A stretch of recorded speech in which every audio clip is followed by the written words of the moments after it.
আজকে আমরা নবম ও দশম শ্রেণী থেকে বোর্ড পরীক্ষায় আসা একটা এমসিকিউ প্রশ্নের সমাধান করব। আমাদের এই প্রশ্নে কি বলছে, পি কিউ আর তিনটি ক্রমিক সমানুপাতিক রাশি হলে নিচের কোনটি সঠিক। এই প্রশ্ন থেকে অনেক গুরুত্বপূর্ণ একটা এমসিকিউ। দেখো এই প্রশ্ন প্রথমবার বোর্ড এসেছে, Dhaka board, Barishal board, Sylhet board 2015 সালে এসেছে এবং কুমিল্লা বোর্ড 2017 সালে এসেছে।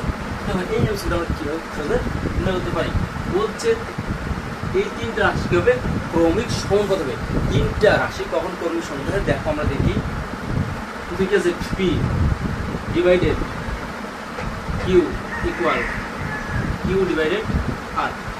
যখন কি এরকম হবে তখন আমরা সেটাকে বলতে পারবো কি ক্রমিক সমানুপাত।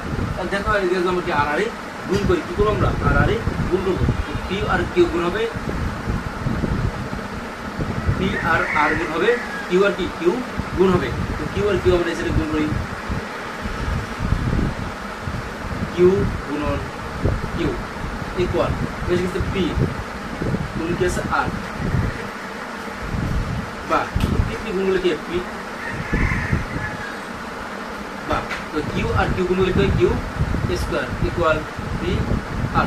তাহলে আমাদের অ্যান্সার কি হবে, Q square equal P R. কোন অপশন আছে আমরা দেখো, খ নম্বর অপশন আছে। আমাদের অ্যান্সার কি খ নম্বরটা। আশা করি সবাই বুঝতে পারছেন। আর অবশ্যই আমার ভিডিওটা শেয়ার করে দিবেন যেন অন্যরাও শিখতে পারে। আর আমার চ্যানেল যারা নতুন তারা অবশ্যই আমার ইউটিউব চ্যানেল সাবস্ক্রাইব করে পাশে থাকবেন, ফেসবুক পেজে দেখবেন তারা অবশ্যই আমার ফেসবুক পেজে ফলো দিয়ে পাশে থাকবেন। সবাইকে অসংখ্য ধন্যবাদ।